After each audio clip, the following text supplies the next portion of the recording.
I was trying to arrange this so that I could still drink my tea and record, and it's dangling on my knees right now, so hopefully I don't spill my tea while I'm talking to you. Today's film I did not realize was going to be a film directed by a woman because I didn't look into the director and I saw the name Rory and I guess I was thinking Rory Calhoun, who is obviously a man. But there's Rory Gilmore, who's a woman, so I should have realized. But actually, it's Rory Kennedy, who is a Kennedy.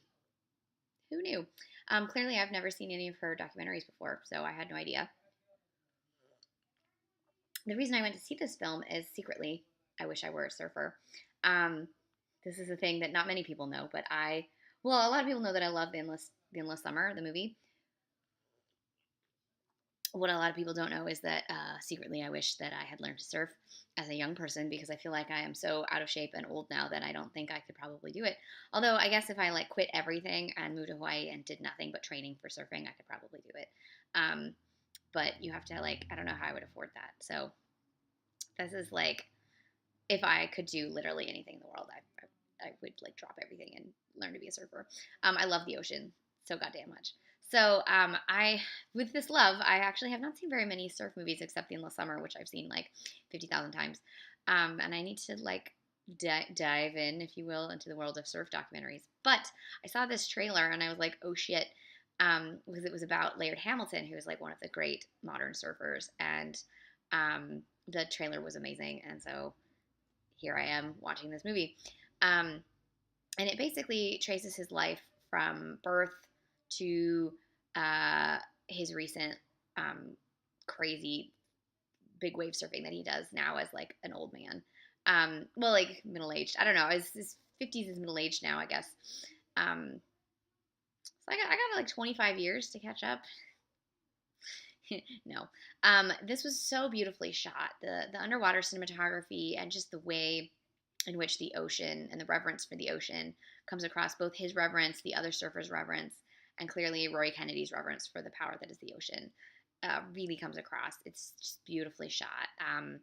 But also, what I really liked about it was the way it looked at both Laird as a um, athlete, but also as an innovator, explorer, and inventor of technologies, and how things extreme sports often extreme sport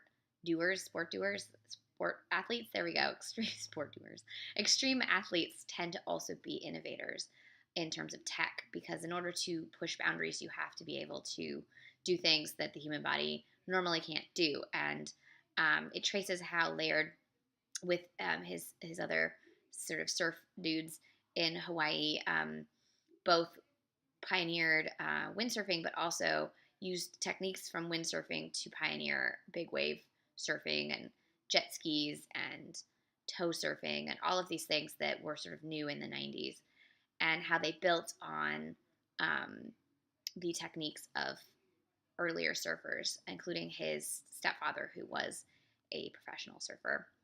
Also interesting, and I didn't realize that he never competed professionally. He just surfed and found a living surfing. And they show how like him and several of the other surfers, in order to uh, be able to surf and innovate and work on their craft, they had to take other jobs. And when they're young, their jobs were like laying cement and things. And as they got older, several of them became models and actors and things in order to pay for what they were truly passionate about.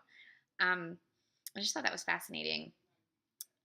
I liked that it showed sort of him as um, a truly passionate innovator, but also him as sort of an egomaniac. And they didn't let him off the hook as like he's all great. Like they showed some of the dark aspects of being an explorer like that, and how that can drive people away, and how you can end up treating people a bit like a jerk. And he talks about that himself. He also talks about sort of what it was like growing up with his stepfather, and sort of what it was like to be a white person in Hawaii early on in the beginning of Hawaii being a state. And there's some like slippery slopes there where it's like, yeah, you guys were yelled at and beat up because like we kind of took Hawaii um, from its people, but at the same time you're like 8, you don't really deserve to be shat on. And how all of that atmosphere that he grew up in is what drove him to the water, and then as he lived by the water and with the water, that became his true love. And just thought it was really wonderful, just everything about it. The cinematography, I don't know who shot it. Let's see. The cinematography was just astounding, and that is not what I wanted to look at. Okay, I can't even get to the part I want to look at because IMDb is being mean. What was I gonna say? Cinematography.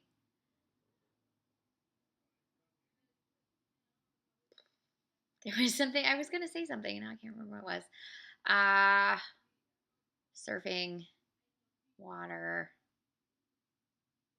athleticism, all the broken bones. Oh, I know what I was going to say.